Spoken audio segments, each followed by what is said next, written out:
Good evening friends. तो हमारा जो रीडिंग है वो on awakening and keeping awake. एक बार जागृत होना है और जागृति को निरंतर बनाए रखना है। और इसके लिए जैसे हम पढ़ते हैं, बार बार पढ़ते हैं कि भाई बहुत प्रयत्न करने पड़ते हैं इसके लिए। तो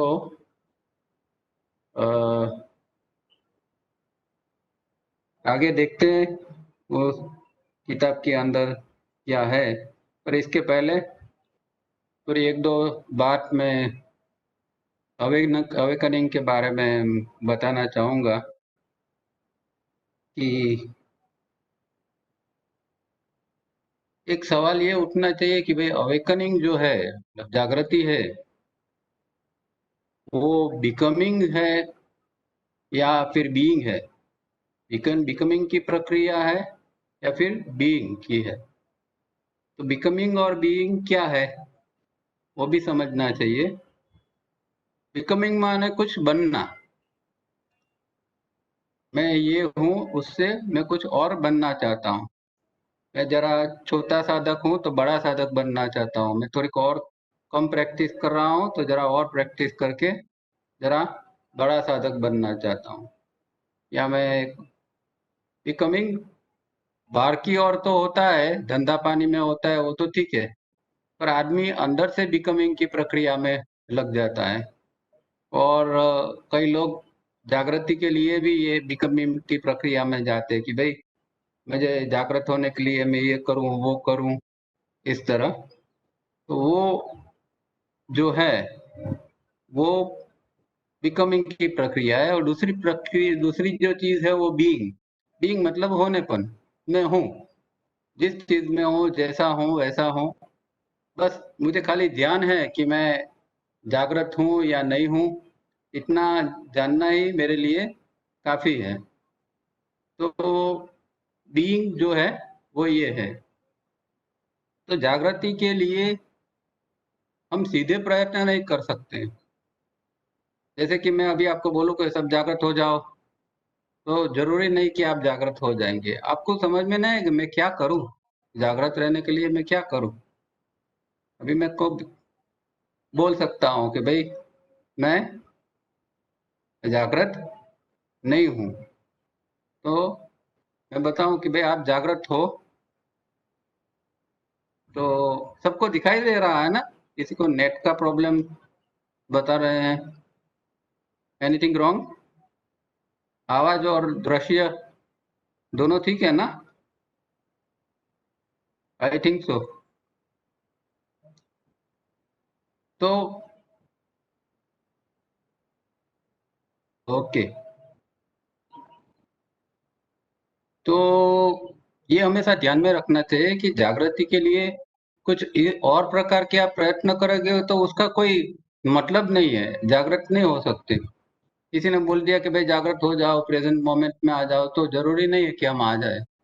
उसके लिए एक हमारा जो माइंड जो है, माइंड तैयार होना जरूरी है जागृति को धारण करने के लिए। तो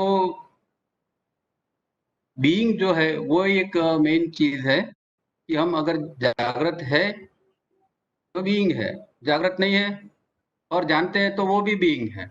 जानना वो भी एक बीइंग के अंदर ही आता है। पर जब मैं बिकमिंग की प्रक्रिया में जाता हूँ तो गलत जगह पर चले जाता हूँ। जागृति के लिए कोई और गलत प्रयत्न करना नहीं है। अब बीइंग किस तरह हो सकता है?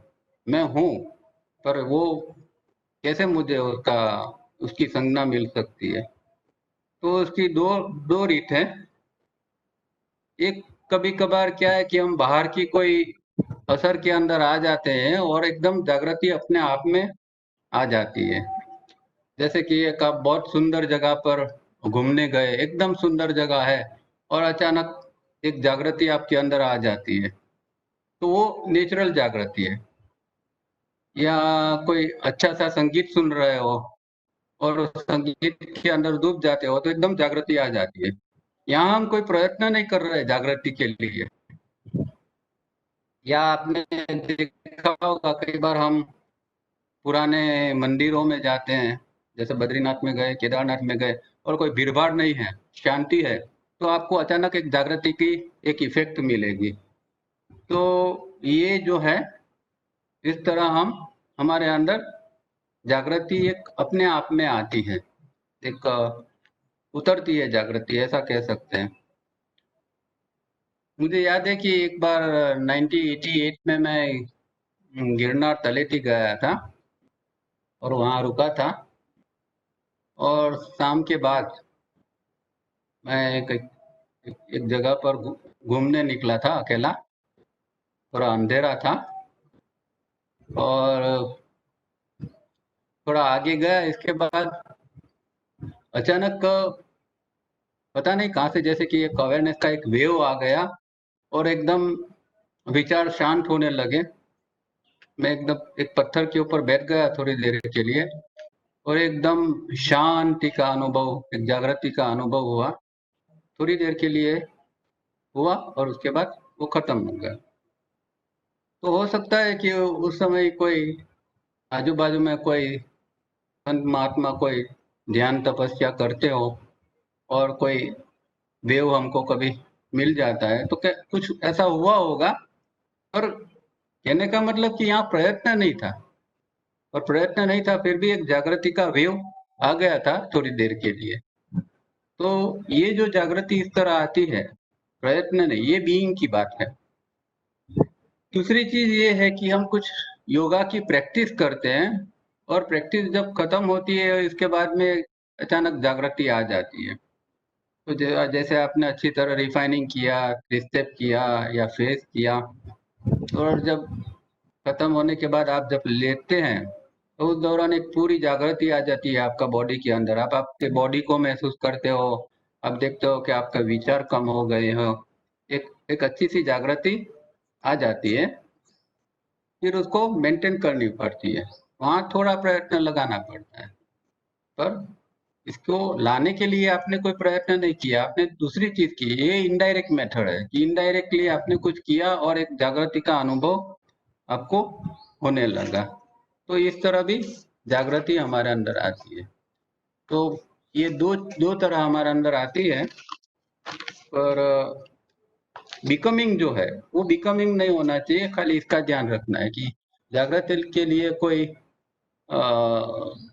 प्रयत्न, ऐसा कोई खास प्रयत्न या कोई फिजूल का प्रयत्न करने का कोई मतलब नहीं है, उसमें तो हम फेल ही जाते हैं। जैसे मैंने एक एग्जांपल बताया आपको कि अभी आप आपकी मानसिक तैयारी नहीं है और मैं अभी कहता हूँ कि आप जागृत हो जाओ, तो आप नहीं हो पाओगे। पर आपका माइंड अगर तैयार है तो आप जागृति को कुछ महसूस थोड़ी देर के लिए कर पाओगे। ठीक है, इतना समझने के बाद हम थोड़ा आगे बढ़ते हैं।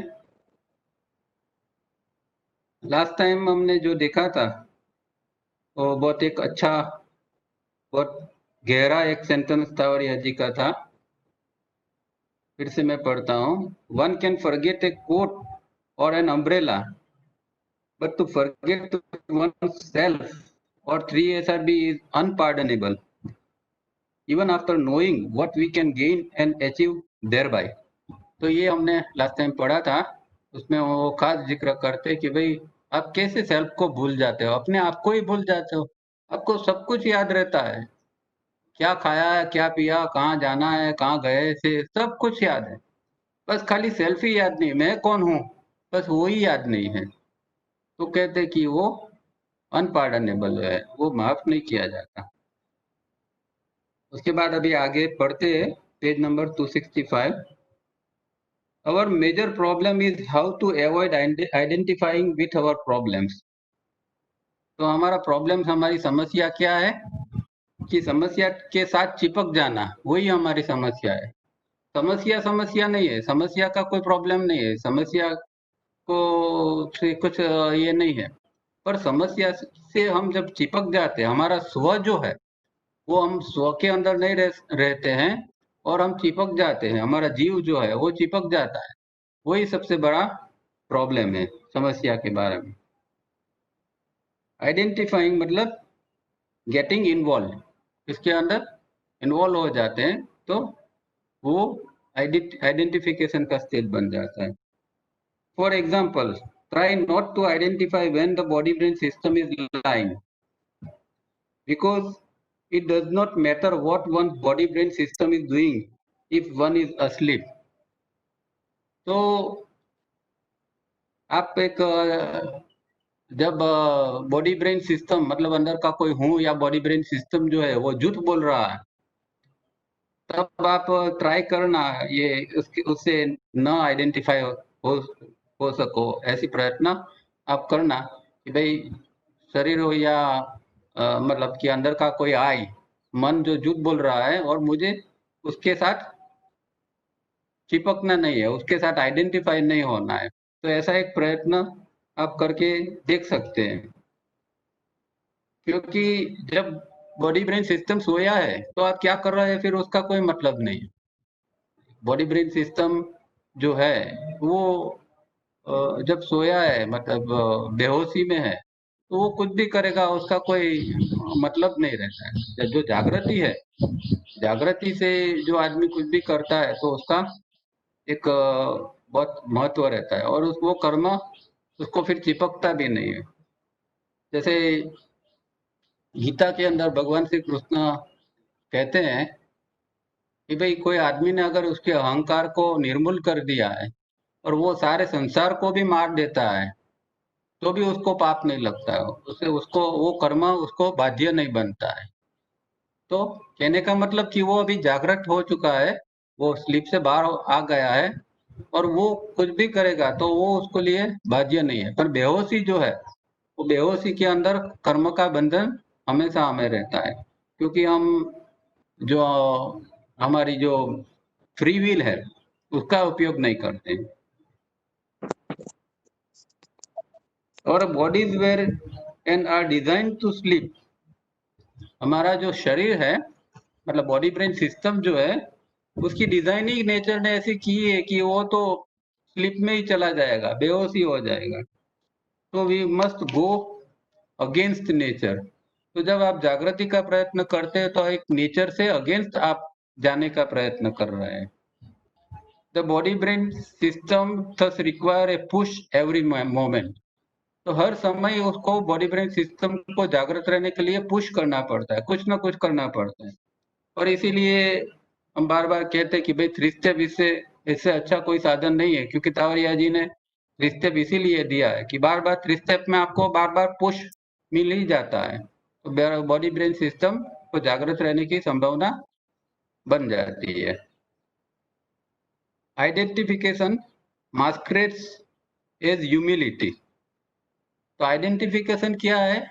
वो एक बुर्खा ओढ़ने जैसा है, एक मास्क हमने पहन लिया है. किस चीज का? नम्रता का. तो जैसे कि नम्रता ना किसी ने बुर्खा ओढ़ लिया है, वो आइडेंटिफिकेशन ऐसा हो जाता है. मतलब कि जो आप है रियल में वो नहीं है, और आप आइडेंटिफिकेशन जो हो रहा है तो जो चीज रियलिटी में नहीं है वो रियलिटी में नहीं है, इस चीज के साथ आप चिपक कर बताते हैं कि ये चीज ऐसी है. If one's not careful, one can spend one's entire life in identification, and this is what we usually do. तो हमारी जो पूरी जिंदगी है वो आइडेंटिफिकेशन में ही चली जाती है, हम चाहे कुछ भी करें. क्योंकि अगर आप दो चीज है, बेहोशी है वही आइडेंटिफिकेशन है, तो आप जागृत है तो आइडेंटिफिकेशन आपका नहीं है. ठीक है. तो जो पूरी जिंदगी हम तो बेहोशी में जीते हैं, तो मतलब कि पूरी जिंदगी हमारी आइडेंटिफिकेशन के अंदर ही चली जाती है. Some of the things we take seriously, you could not sell for a rupee. कई चीज को हम जो गंभीरता से जो लेते हैं कई चीजों को, उसको बेचने जाओगे तो 1 रुपया भी नहीं मिलेगा, ऐसा कहते हैं. मतलब कि कई ऐसी चीजें कि जिसको हम सीरियसली लेते हैं पर हकीकत में वो उसका कोई मूल्य नहीं है. But it is understandable that one cannot sever old bonds without pain. At any time, oneself may cease to move on the path of evolution, and that is truly death. तो कहते हैं कि भाई दुख के बिना जो पुराने बंधन है वो कट नहीं सकते, उसे हम ऊपर नहीं उठ सकते हैं। पुराने बंधन मतलब क्या कि जो हमारे अंदर जो नोट्स पड़ी है, हमारे अंदर कोई बाहर के बंधन काटने की बात नहीं है। तो पुराने हमारे अंदर जो जो जो कुछ है गलत, उसको हम जब निकालते हैं तो एक पेन की एक फीलिंग आती है। तो पेन के बिना ये हमारे अंदर के जो ओल्ड बॉन्ड्स है, जो बंधन है, उसको हम काट नहीं सकते हैं। तो वो समय जब वो एक आइडेंटिफिकेशन टूटता है तो एक दर्द होता है। एक चीज से आपका गहरा लगाव है, आपके फैमिली से गहरा लगाव है या आपकी गाड़ी से गहरा लगाव है या कोई चीज से, और आप वो आइडेंटिफिकेशन को तोड़ते हैं तो नेचुरली एक दुख तो होगा ना। तो वो चीज यहाँ है भाई, दुख के बिना वो ओल्ड बॉन्ड जो है उसको हम काट नहीं सकते। और फिर कहते हैं कि अगर इवोल्यूशन का जो मार्ग है, उत्क्रांति का मार्ग है, उसके ऊपर आप अगर रुक गए, और रुकने की बहुत संभावना होती है, अगर रुक गए तो वही हमारा सच्चा डेथ है, वही मृत्यु सच्चा मृत्यु है। ये फिजिकल मृत्यु का कोई मतलब नहीं है, वो तो फिर दूसरा जन्म मिल जाएगा। पर अगर इवोल्यूशन के पाथ पर एक बार आप आ गए और फिर रुक गए किसी कारण, तो इससे बुरी चीज कोई नहीं है, वो हमारा एक रियल डेथ जैसा है। We know awareness has degrees. Identification is a state of madness, maybe a little less than actual madness. तो अवेयरनेस की डिग्री है वो तो हम जानते हैं, आगे पढ़ चुके हैं। और जो आइडेंटिफिकेशन को वो एक मैडनेस बताते हैं, एक पागलपन बताते हैं। कि देखिए जो असली पागलपन है, मतलब फिजिकल पागलपन है, उससे थोड़ा कम। पर ये आइडेंटिफिकेशन में जीना है वो भी एक प्रकार का पागलपन ही है। मतलब हर हर जगह हम जीव को चिपका के रहते हैं और जीते हैं, तो वो पागलपन ही है। Very small things catch us, he did not remember my birthday. तो छोटी छोटी चीजें हमें हमें परेशान करती है, हमको पकड़ लेती है। अरे मेरा बर्थडे उसने याद नहीं रखा, उसने मुझे इनवाइट नहीं किया, उसमें ऐसा इसके वहाँ अच्छा सा कार्यक्रम प्रोग्राम था तो उसमें मुझे नहीं बुलाया। ऐसी छोटी छोटी बात जो है उसके अंदर हम चिपक जाते हैं और दुखी होते हैं। One must remember that higher right exists, the right to be. तो एक हायर राइट एक है। हायर राइट मतलब एक आपका एक उच्च प्रकार का एक अधिकार है होने का, और वो है होनापन। राइट टू बी, आपका होनेपन का एक अधिकार है, वही सच्चा आपका अधिकार है, और वो हायर राइट है। One has difficulties with others because one has difficulties with one self. बहुत अच्छा सेंटेंस है। हमें हमारे साथ ही डिफिकल्टी पड़ती है तो दूसरों के साथ डिफिकल्टी पड़ेगी ना, नेचुरल है। हमारे साथ डिफिकल्टी पड़ती है कि नहीं? क्योंकि अब हमारे अंदर भी कई बार ऐसे तरंगी चीजें उठती है और हम परेशान हो जाते हैं। कई बार ऐसा होता है हम जो नहीं करना चाहते हैं वो कर देते हैं, और फिर लगता है कि यार मैंने गलत कर दिया। तो हम हमसे ही परेशान है, तो फिर दूसरे से तो परेशान होंगे ही, वो तो एक सीधी सी बात है। Identification means getting involve regardless of the subject is a negative emotion। अभी देखो यहाँ इन्होंने नेगेटिव इमोशंस की एक दूसरी डेफिनेशन बताई है। हम नॉर्मली नेगेटिव इमोशंस का मतलब समझते हैं कि भाई कोई गलत चीज करते हैं, कि भाई गुस्सा कर लिया या किसी का द्वेष किया या और बहुत सारी चीजें हो छोटी बड़ी, तो उसको हम नेगेटिव इमोशंस मानते हैं। यहाँ वो क्या कहते हैं कि अगर आप आइडेंटिफिकेशन के स्टेट में जी रहे हैं, आइडेंटिफिकेशन के साथ में जी रहा है, चाहे वो कोई भी विषय का हो, उसके साथ जीना वही नेगेटिव इमोशंस है। मतलब उन्होंने आइडेंटिफिकेशन का होना वही नेगेटिव इमोशंस कह दिया। आपके अंदर गुस्सा नहीं है, अभी आप शांत है और कुछ नहीं है, पर फिर भी आप आइडेंटिफिकेशन में है, तो मतलब कि आप नेगेटिव इमोशंस के अंदर है। ये बहुत गहरी डेफिनेशन है। It is not possible to evolve without confronting one's deepest identification. तो अगर इवॉल्व होना है, ऊपर उठना है, तो हमारे अंदर जो जो बहुत गहराई में जो आइडेंटिफिकेशन पड़े, उसका मुकाबला करना पड़ेगा, उसके सामने आना पड़ेगा, उसके साथ में उसका सामना करके उसके ऊपर विजय प्राप्त करना होगा। वो डीपेस्ट आइडेंटिफिकेशन को हमें जानना पड़ेगा। What is the strongest force against keeping awake? अब हम जागृत रहने का तो प्रयत्न करते हैं, समझते भी है और इच्छते भी है, चाहते हैं कि भाई हम जागृत हो। तो उसके अगेंस्ट में कौन सा स्ट्रॉन्ग ऐसा कोई परिबल है, कौन सा परिबल है कि जो हमें जागृत रहने नहीं देता? और वो है इमेजिनेशन, कल्पना। तो आप अभी आपका खुद का भी आप एक एग्जामिन करोगे तो आप देखोगे कि आप बार बार कल्पना में चले जाते हो। यहाँ है, आपका शरीर है, यहाँ आप सुन रहे हैं, सब कुछ है, पर थोड़ी देर के बाद आप कल्पना में चले जाते हो। कोई कल्पना का एक विचार आ जाता है, क्या करना है, क्या नहीं करना है, कोई कल्पना एक हमें पकड़ लेती है। Imagination which is natural state of a man.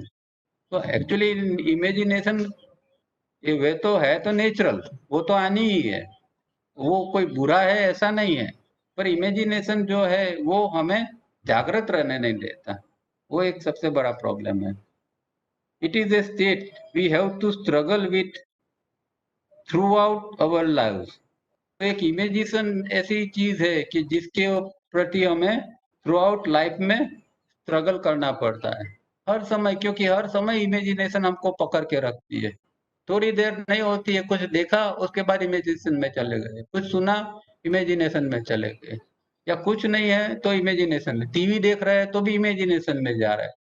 तो हर समय इमेजिनेशन में चले जाते हैं, तो उसके उसके सामने हमें स्ट्रगल करना पड़ता है बार बार, थ्रू आउट पूरी जिंदगी स्ट्रगल करना पड़ता है कि इमेजिनेशन के अंदर नहीं हम जाए।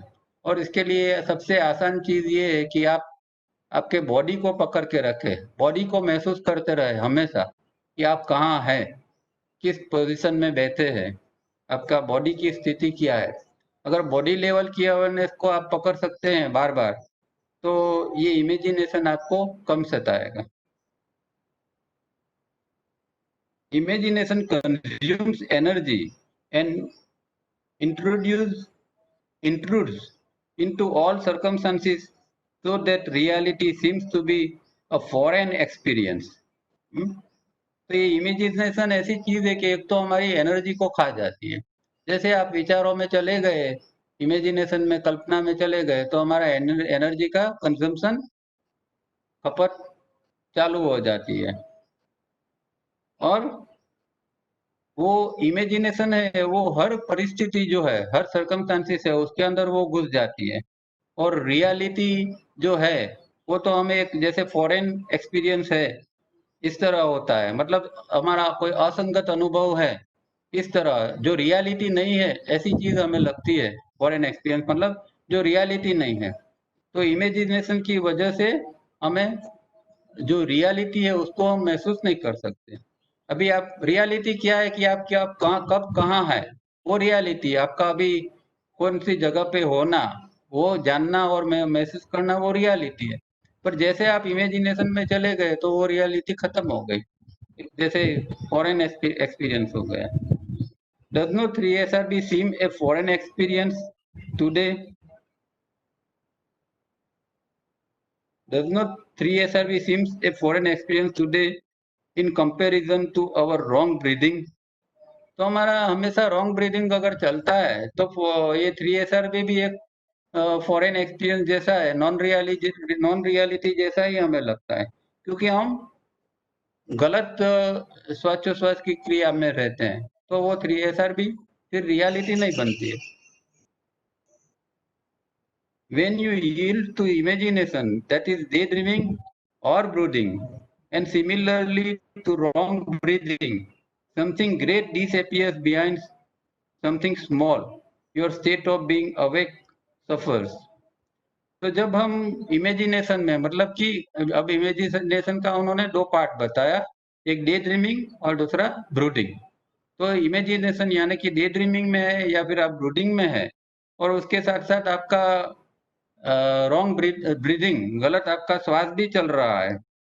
तो जो एक सबसे ग्रेट चीज जो है वो डिसअपियर हो जाती है। और सबसे ग्रेट चीज क्या है? The state of being awake. तो स्टेट ऑफ बीइंग अवेक चली जाती है, मतलब कि वो सफर होती है, उसका हमें नुकसान होता है। Do you realise what 3SRB can give? आपको पता है कि 3SRB आपको क्या दे सकता है? Total rhythm and peace. तो 3SRB हमें क्या दे सकता है? Total rhythm. एक हम रिदम के अंदर आ जाते हैं, पूरी रिदम के अंदर, लय के अंदर आ जाता है, और एक शांति बनी रहती है। And yet you would allow that to disappear behind your daily routine or your dreaming। पर प्रॉब्लम क्या है कि ये 3SRB हम नहीं करते हैं, क्योंकि हम हमारा जो डेली जो रूटीन है उसके अंदर हम डिसअपियर हो जाते हैं, अदृश्य हो जाते हैं, या फिर डे ड्रीमिंग ब्रूडिंग इसके अंदर इमेजिनेशन के अंदर हम डिसअपियर हो जाते हैं, अदृश्य हो जाते हैं। तो फिर ये अवेकनिंग की स्टेट तो नहीं बनती है, फिर टोटल रिदम और पीस का भी अनुभव नहीं होता है, क्योंकि वहां 3SRB भी नहीं है। One can see how desperate is one's condition when one discovers oneself in imagination while reading the topic of being awake। ये बहुत बड़ा कटाक्ष किया है उन्होंने यहाँ, कि भाई हम बातें तो जागृति की करते हैं, बातें करते हैं इमेजिनेशन से परे रहने की, और बस उसी समय वो टॉपिक के और चर्चा चर्चा चल रही है और हम चले जाते हैं इमेजिनेशन के अंदर। तो ऐसा ही है जागृति के बारे में। भाई हम बात कर रहे हैं जागृति की, चैप्टर पढ़ रहे हैं जागृति का, सुन भी रहे हैं, पर आ जाती है फिर से बेहोशी। तो एक हमारा एक सबसे बड़ा कॉन्ट्राडिक्शन है, क्योंकि हमारे अंदर अलग अलग आई की अलग अलग डिमांड है। तो एक आई कुछ सुनना चाहता है, समझना चाहता है, जागृत रहना चाहता है, पर बॉडी ब्रेन सिस्टम उसको, उसके जो अलग आई है वो उसको फिर से बेहोश बना देता है। One can remember oneself only when the silence and ardent desire to remain awake or to awaken। कब ये अवेकनिंग बन सकती है? तो आप सिंसियरली कुछ कर रहे हैं, या एक आपके अंदर एक तीव्र डिजायर है जागृत होने की। ये देखो एक सबसे बड़ी एक शर्त है इसके अंदर, ये उन्होंने बताई है, हालांकि हम मिस कर जाते हैं। ये एक शर्त है कि आपके अंदर एक एक आर्डन डिजायर होनी चाहिए। जैसे कि आप कभी आपको दुख पड़ता है तो कितने आर्डनली आप प्रेयर करते हैं, एक तीव्रता से जो आप प्रेयर करते हैं आप जब दुख में होते हैं, मुसीबत में होते हैं। इसी तरह एक तीव्रता से अगर आपके अंदर ये अवेकनिंग के प्रति भी एक भाव अंदर आता है, एक प्रार्थना अंदर होती है, एक डिजायर अंदर जन्मती है, एक संकल्प बनता है, तो ये फिर होना आसान बन जाता है। तो आपने क्या कभी महसूस किया है कि आपके अंदर कुछ ऐसा होता है कभी भी कि नहीं मुझे जागृत होना है, किसी भी हालत में जागृत होना है, और अंदर से अपने आप में एक प्रेयर चालू हो जाती है, ये भगवान मैं क्या करूं, जागृत रहने के लिए मैं क्या करूं? अगर ऐसी अंदर कोई तीव्रता आती है, ऐसा भाव आता है, तो जागृत रहना आसान बन जाता है, फिर नेचर भी हमको सपोर्ट करती है। पर अभी तो हमारे अंदर डिजायर भी नहीं है, कोई सुनी सुनाई बात है जागृति, हमारी अपनी कोई डिमांड नहीं है जागृति की, तो फिर जागृति कैसे आएगी? जागृति के लिए पुकार करना पड़ता है, अंदर अंदर से आवाज उठनी चाहिए कि मुझे चाहिए चाहिए जागृति, किसी भी हालत में कोई भी मूल्य देकर मुझे जागृति चाहिए, क्योंकि वही उसको ही वो इमोर्टालिटी कहते हैं। तो जागृति का एक मूल्य बन जाता है कि मुझे बस वही चाहिए, इसके लिए मुझे किसी भी चीज का त्याग करना पड़े, कुछ देना पड़े, तो मैं देने के लिए तैयार हूँ। ऐसी अंदर एक भावना आनी चाहिए, एक तीव्र डिजायर आनी चाहिए, तो हो सकता है कि हम जागृति की स्थिति में आ जाए। ये बहुत अच्छी एक कंडीशन उन्होंने बताई है। हमारे अंदर ऐसी स्थिति बननी ही चाहिए। अगर आपके अंदर ये जागृति के प्रति थोड़ा भी एक कुछ लगाव है, कुछ अंदर है, तो ये प्रेयर अपने आप में चालू हो जाएगी। We must struggle with all forms of imagination as with the sexual। तो जिस तरह सेक्स के अलग अलग फॉर्म्स है और उसके साथ हमें स्ट्रगल करना पड़ता है सेक्स से ऊपर उठने के लिए, इसी तरह इमेजिनेशन के भी जो अलग अलग फॉर्म्स है उसके साथ हमें स्ट्रगल करना पड़ता है। भाई इमेजिनेशन में हम न रहे, उससे ऊपर उठ जाए। और सेक्स का भी इमेजिनेशन हो जाता है, तो सेक्स का विचार इमेजिनेशन बन जाता है। तो इससे ऊपर उठने का हमेशा प्रयत्न करना पड़ता है। False personality does not wish to its false life of imagination interrupted by the reality of the state of being awake. अब ये जो फॉल्स पर्सनालिटी है हमारे अंदर, जो एक मिथ्या जो एक व्यक्तित्व घुस गया है, फॉल्स है, और उसके द्वारा हम जो फॉल्स लाइफ जी रहे हैं, और फॉल्स लाइफ में हमारा जो जो फॉल्स इमेजिनेशन है, सब कुछ फॉल्स है। वो जो रियलिटी का जो स्टेट है, अवेकनिंग का जो स्टेट है, उसको वो पसंद नहीं है। क्योंकि जब अवेकनिंग का स्टेट आता है तो फॉल्स पर्सनालिटी को मरना पड़ता है, फॉल्स पर्सनालिटी को जाना पड़ता है, और वो नहीं चाहती है कि मेरा मृत्यु हो, मुझे जाना पड़े। तो वो अवेकनिंग फॉल्स पर्सनालिटी कभी भी नहीं चाहता है। Is it not odd that we have to be taught to breathe correctly. यहाँ भी फिर उन्होंने व्यंग किया है कि देखो ये कितना हास्यास्पद है, कितना ऑड है, विचित्र है कि भाई हमें सच्चा ब्रीदिंग क्या है वो भी सिखाना पड़ेगा, सिखाना पड़ता है। Is it not odd that we have to be taught to live in the present. तो प्रेजेंट वर्तमान में जीना है, वो तो एक सहज रूप से होना चाहिए, मतलब धीरे धीरे करके सहज रूप में होना चाहिए।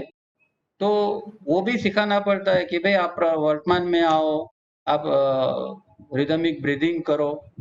ये एक और चीज लगती है, एक विचित्र बात होती है।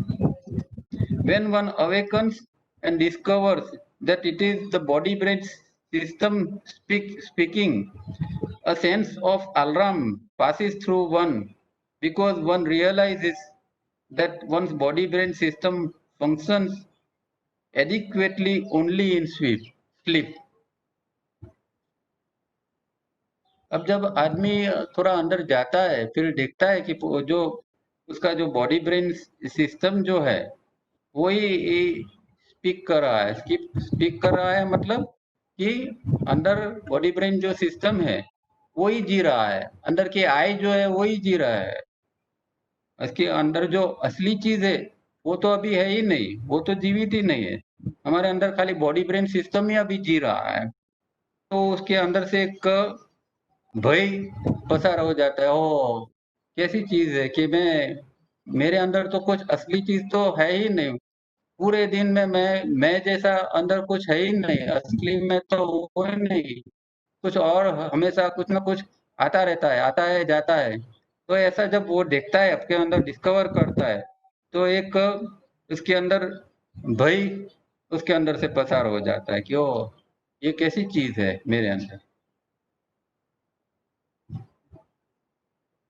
और दूसरी बात ये है कि जो बॉडी ब्रेन सिस्टम है वो स्लीप के अंदर ही सही ढंग से काम करती है। अब हमारा प्रॉब्लम ये है कि अगर बॉडी ब्रेन सिस्टम जो है उसको तो सही ढंग से काम करना है, तो ये कहते हैं कि वो तो स्लीप में ही सही ढंग से काम करेंगे। तो फिर जागृत होने का मतलब क्या? जागृत हो गए और बॉडी ब्रेन सिस्टम अगर अच्छी तरह काम नहीं करते तो फिर व्यवहारिक रूप में प्रॉब्लम हो जाते हैं। तो तावरिया जी ने जो डिस्कोर्सेस जो उन्होंने बम्बई में लिए थे, उसके अंदर वो बताते हैं कि बॉडी ब्रेन सिस्टम जो है उसके साथ कोई और कुछ ज्यादा कुछ करने की जरूरत नहीं है। हकीकत में कई लोग जो करते हैं, खाने पीने के ऊपर बहुत संयम करते हैं, अलग अलग कुछ कठोर नियम बनाते हैं। कई धर्मों के अंदर भी कठोर नियम होते हैं, ये करो, ये मत करो, इस तरह चलो, नंगे पांव चलो। ये सब जो है, वो वो चीज जो है, वो हमारे अंदर करने की जरूरत नहीं है। वो कहते हैं कि आत्मा तो आपके अंदर है ही, उसको पाने के लिए ये सब करने की कोई जरूरत नहीं है। तो वो कहते हैं कि खाली जो आपने जो गलत चीजों को एक्वायर किया है, उसको वो अनलर्न कहते हैं, कि भाई अनलर्न करना है। जो लर्निंग किया है, मतलब गलत चीजों को आपने इकट्ठा किए है, बस उसको धीरे धीरे करके छोड़ते जाओ, इतना ही करना है। बॉडी ब्रेन सिस्टम को और कुछ करने की जरूरत नहीं। थोड़ा बहुत कर लिया तो बॉडी ब्रेन सिस्टम तो बहुत अच्छी तरह काम करेगी ही। क्योंकि अगर आपका डाइट अच्छा है, आपकी स्लीप अच्छी है, आप अच्छी तरह एक्सरसाइज करते हैं, तो बॉडी ब्रेन सिस्टम का फंक्शन तो होगा ही। पर उसके प्रति हमें खाली जागृत रहना है। बॉडी ब्रेन सिस्टम के प्रति, बॉडी ब्रेन सिस्टम को कोई मार मचोड़ के उसको उसके ऊपर कुछ करना नहीं है ज्यादा। तो कई लोग ऐसे फिर प्रैक्टिस में थोड़ी जबरदस्ती कर लेते हैं, और ये करते हैं, वो करते हैं, इस तरह करते हैं, जैसे थोड़ी जबरदस्ती हो जाती है। तो इस तरह नहीं करना है। बॉडी ब्रेन सिस्टम का थोड़ा सा ध्यान रखने की जरूरत है। अपने आप में बॉडी ब्रेन सिस्टम अच्छी तरह काम करेगा। खाली जो प्रॉब्लम है हमारा अंदर साइकोलॉजिकल है। तो वो जो है अनलर्न की, या फिर वो दूसरे शब्द यूज करते थे, एम्प्टी द बोट। तो अगर एम्प्टी द बोट हम करते हैं, अनलर्न करते हैं, तो बॉडी ब्रेन सिस्टम का तो सहकार आपको मिलेगा ही। और इसीलिए कहते हैं कि बॉडी ब्रेन सिस्टम स्लीप में अच्छा काम करती है, तो ठीक है, बॉडी ब्रेन सिस्टम के लिए स्लीप ठीक है। जागृत तो हमें होना है ना, बॉडी ब्रेन सिस्टम को थोड़ी होना है। बॉडी ब्रेन सिस्टम तो जागृत है, हो भी नहीं सकता। जागृत रहना है हमें अंदर से, अंदर जो कोई तत्व है उसको जागृत होना है, बॉडी ब्रेन सिस्टम को नहीं। और वो उसको बार बार पुश करना पड़ता है जागृत कर देने के लिए। बॉडी ब्रेन सिस्टम को कुछ नहीं करना है, ये समझने की बात है। नहीं तो कई धर्मों के अंदर, कई योगा के अंदर बॉडी ब्रेन सिस्टम के ऊपर लोग इतने आ जाते हैं और इसको ही मार मचोड़ते हैं, तो फिर जो ध्येय है या जो पर्पस है वो डिफीट हो जाता है। These two familiar adversaries to be to being awake, imagination and identification, with haunt one throughout life. These two familiar adversaries to be awakened, imagination and identification, with haunt one throughout life.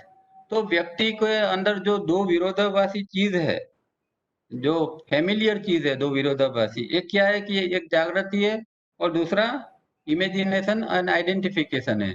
वो दोनों के साथ जिंदगी भर उसको उसके साथ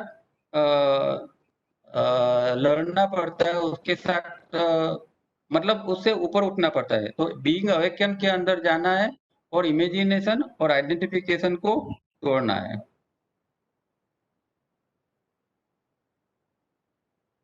One of the sad things about friction is that it passes away and we prevail, not learning anything out of it. तो भगवान जो हमें जो फ्रिक्शन देता है, हम आगे भी देख चुके फ्रिक्शन के बारे में बहुत कुछ। तो बार बार भगवान हमें जो फ्रिक्शन देता है उसका हम कोई उपयोग नहीं करते हैं, और वो चला जाता है, हम रह जाते हैं, उसका कोई उपयोग नहीं होता है। तो फ्रिक्शन जब आता है तो जागने का प्रयत्न, जिसका ध्येय है अगर जागने का, तो उसके लिए तो बहुत अच्छी चीज है, वो जागृत हो सकता है। फ्रिक्शन के अंदर ज्यादा से ज्यादा आदमी जागृत रह सकता है। पर जिसका जागृति का हेतु नहीं है, वो तो दुख से भागने का प्रयत्न करेगा, दुख कब खत्म होता है वही देखता रहेगा, तो फिर जागृति हो नहीं पाती है। अब एक दूसरी बात करते हैं। कहते हैं कि जागृत रहने के लिए थोड़ा टेंशन होना भी जरूरी है। नॉर्मली तो हम टेंशन से भागते हैं, हम नहीं चाहते कि लाइफ में टेंशन हो। और कई लोग ऐसी एक्सरसाइज वगैरह कराते हैं कि भाई टेंशन कम हो, वो ठीक है बाहर का टेंशन के लिए। पर जागृति के लिए अंदर से एक टेंशन बनाना पड़ता है। इसके लिए वो कहते हैं कि there must be tension in one's life to awaken, but most or all people are asleep and they do not want to be disturb. तो हम टेंशन आता है तो डिस्टर्ब हो जाते हैं ना। तो सब लोग चाहते हैं कि भाई टेंशन आए ही नहीं, चाहे अवेकनिंग हो या ना हो, जागृति आए कि नहीं आए, पर टेंशन तो नहीं आना चाहिए। पर टेंशन जो थोड़ा बहुत टेंशन नहीं, पर थोड़ा टेंशन जो होता है वो जागृति के लिए जरूरी होता है। तो वो हमें थोड़ा टेंशन डेवलप करना चाहिए, या फिर प्रकृति से जो टेंशन आता है उसको सहने का प्रयत्न करना चाहिए। When friction is intense and extreme, it is difficult to control internal storms. We tend to succumb or become indifferent. But it is also true that if friction stops, the state of being awake also stops. तो जब friction दुख हो बहुत गहराई से आता है, एक इंटेंसली आता है, एक्सट्रीम लेवल पर आता है, तो अंदर एक तूफान सा हो जाता है, एक स्टॉर्म आ जाता है और उसको कंट्रोल करना बहुत मुश्किल हो जाता है। जब दुख बहुत गहराई से दुख आता है तो हम हमारा अनुभव है कि भाई जब गहराई से दुख आता है तो अंदर एक तूफान सा हो जाता है और उसको कंट्रोल भी नहीं कर सकते और हम उसके वश हो जाते हैं, उस वो तूफान के वश हो जाते हैं, या फिर हम इनडिफरेंट उदासीन हो जाते हैं, इसकी उपेक्षा करते हैं। पर कहते हैं कि अगर फ्रिक्शन बंद हो गया तो जो जागृत होने का जो अभ्यास है वो भी बंद हो जाए। It is also true that if friction stops the state of being awake also stops. तो अभी पसंद करना है हमें कि फ्रिक्शन को बंद कर देना है कि जागृति के लिए फ्रिक्शन को आने देना है। फ्रिक्शन बंद कर दिया, जागृति बंद, फ्रिक्शन चालू है, जागृति चालू। तो ऐसा कुछ नेचर का कानून है कि भाई फ्रिक्शन से आदमी जागता है। और शायद फ्रिक्शन इनकी लाइफ में ज्यादा आते हैं कि जिनको जागने की ज्यादा जरूरत है, तो फ्रिक्शन प्रकृति बार बार देती है कि भाई वो जाग जाए, वो जाग जाए। Under real stress, all philosophical wisdom gives away to the silent bearing of ruling faculty. अब हमें पता है कि भाई जब ये सब हमने ज्ञान तो बहुत इकट्ठा किया है, फिलोसॉफिकल सब विजडम हमने बहुत इकट्ठा किया है, पर जब विपरीत परिस्थिति आती है तब वो सब ज्ञान चला जाता है। बार बार सुना है कि भाई गुस्सा नहीं करना है, ये नहीं करना, वो नहीं करना है, पर जब गुस्सा आता है तो सब ज्ञान चला जाता है। और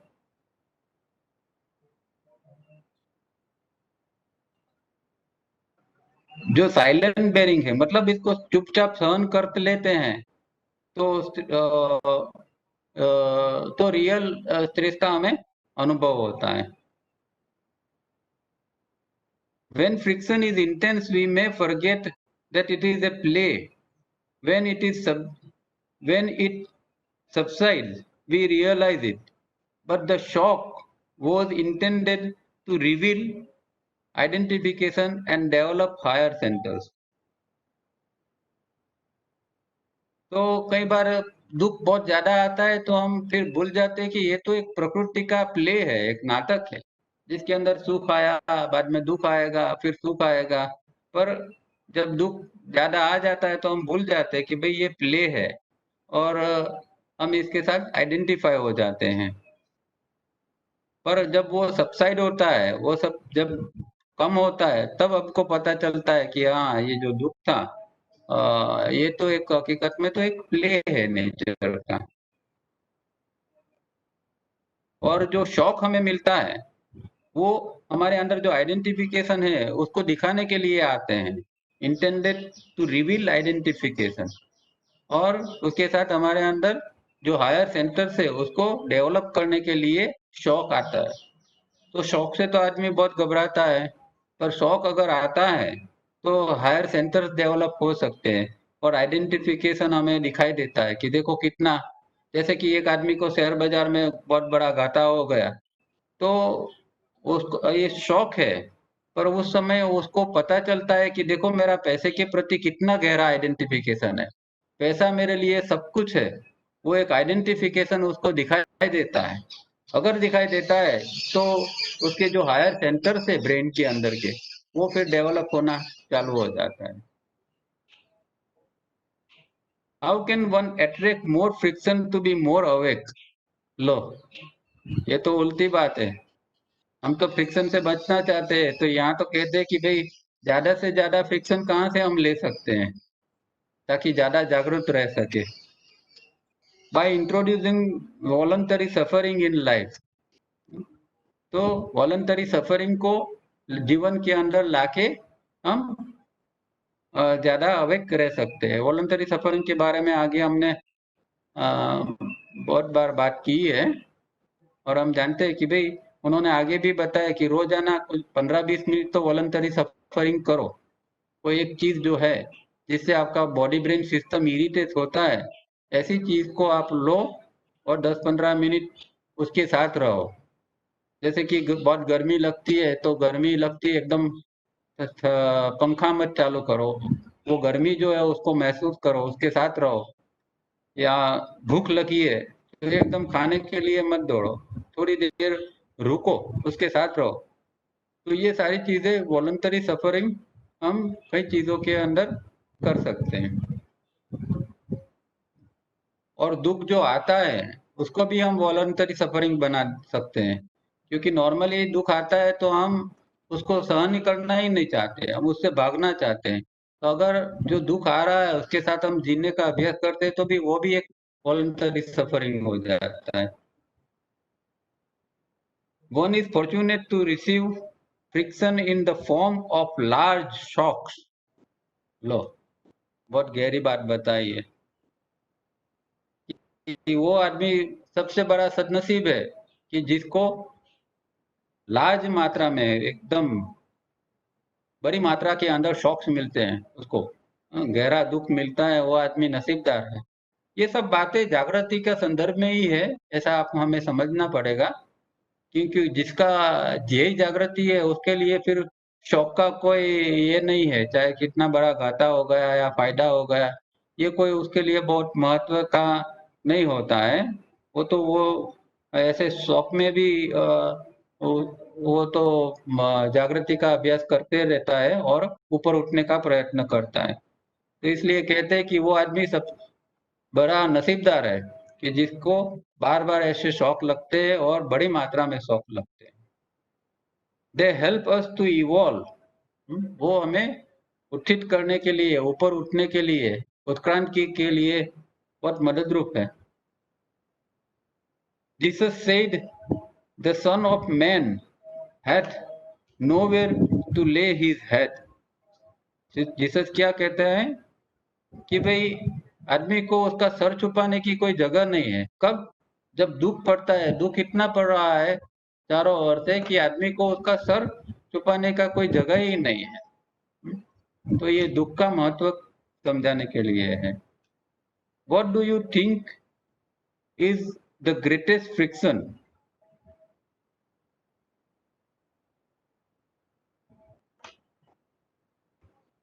greatest awakening is a moment to moment struggle. Don't wait for the friction to end. तो फ्रिक्शन अगर आता है तो उसका उसका अंत हो, उसके लिए आप आतुर मत हो, उसके लिए इसकी राह मत देखो। आप अपना काम करता जाओ जागृति के लिए, मोमेंट टू मोमेंट स्ट्रगल करते जाओ। अब रिल्के का एक वाक्य है, when when will this and. दुख के बारे में रिल्के भी लिखते हैं कि व्हेन विल दिस एंड, ये दुख कब खत्म होगा। How dear you are to me, we you night of sorrow. दुख को नाइट ऑफ सोरो कहा है कि रात्रि, दुख की रात्रि जैसा, नाइट ऑफ सोरो। और तू मुझे बहुत डियर है, बहुत प्यारी है, दुख मुझे बहुत प्यारा है। why do I not kneel more to receive you and give myself more unto you?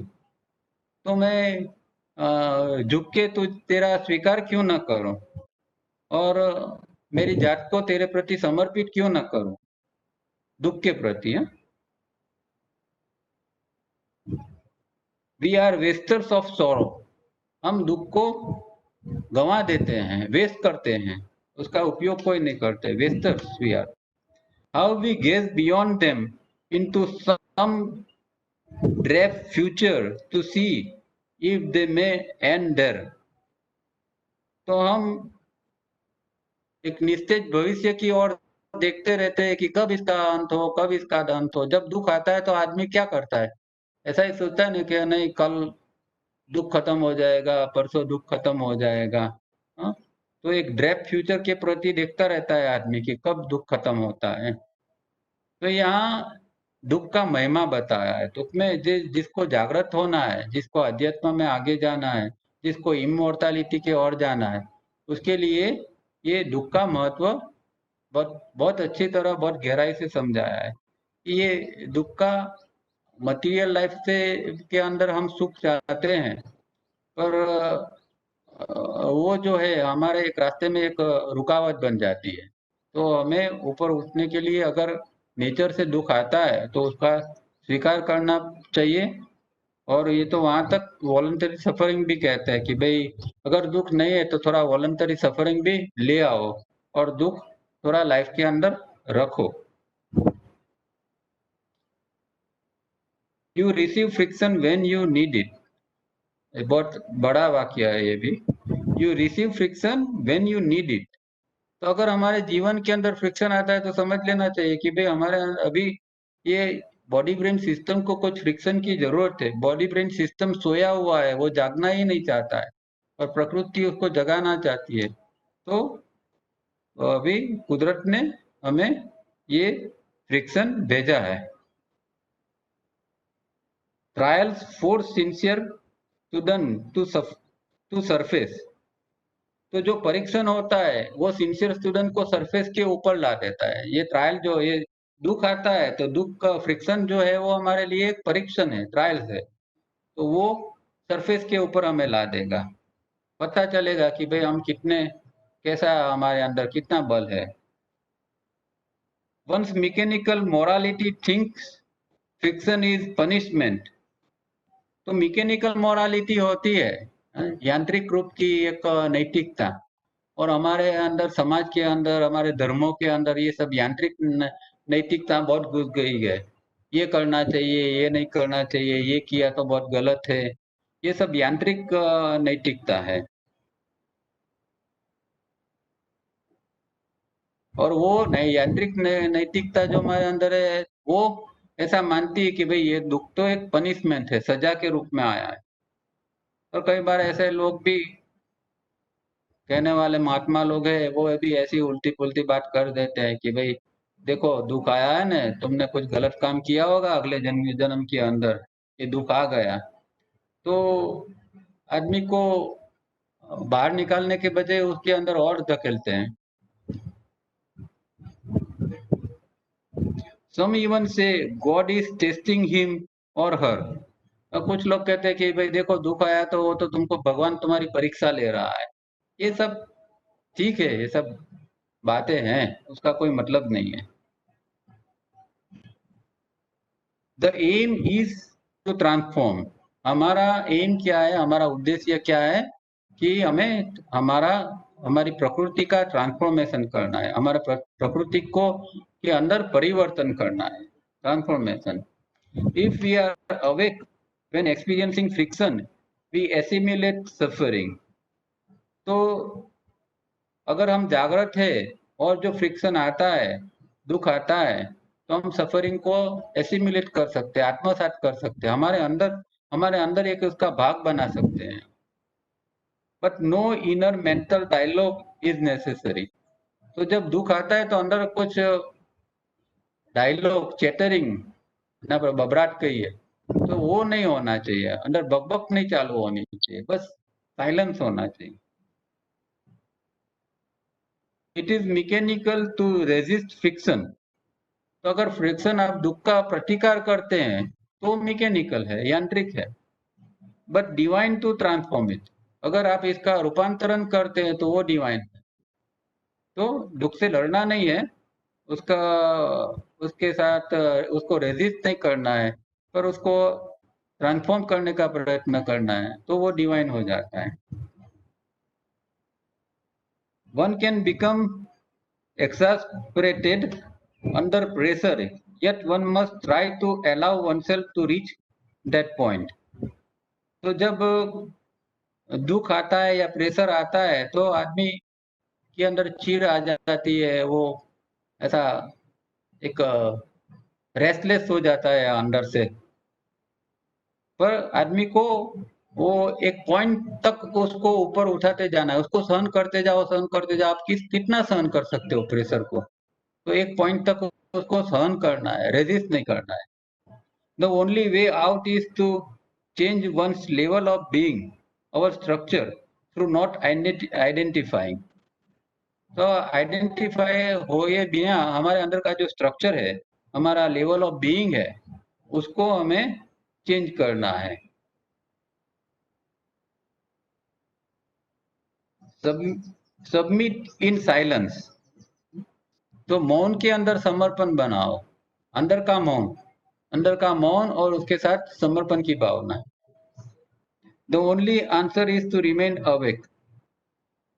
Everyone gets the crunch, but we come through our trials the stronger for them.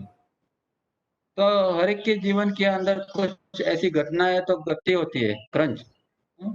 तो पर उससे जो वो जो इसका जो परीक्षण है वो हमें ज्यादा से ज्यादा स्ट्रांग बनाता है।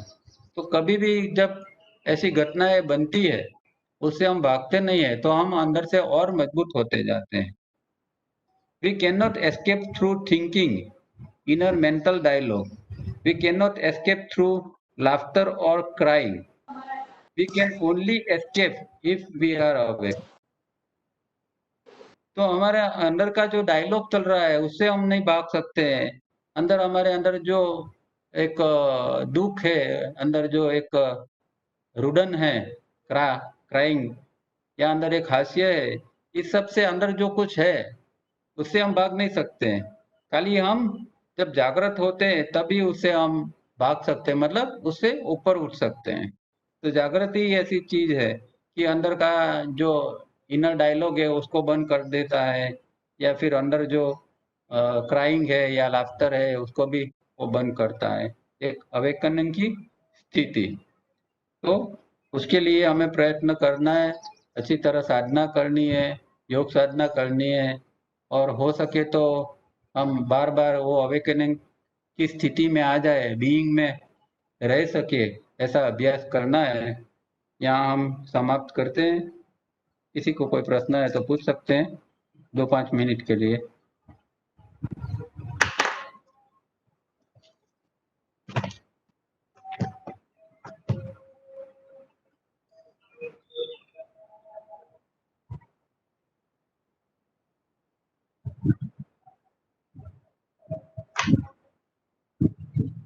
ठीक है, कोई प्रश्न नहीं है? Thank you Dada Sahab, thank you once again. Thank you. तो यहाँ समाप्त करते हैं हम। हाँ, थैंक यू। अगले हफ्ते फिर से मिलेंगे।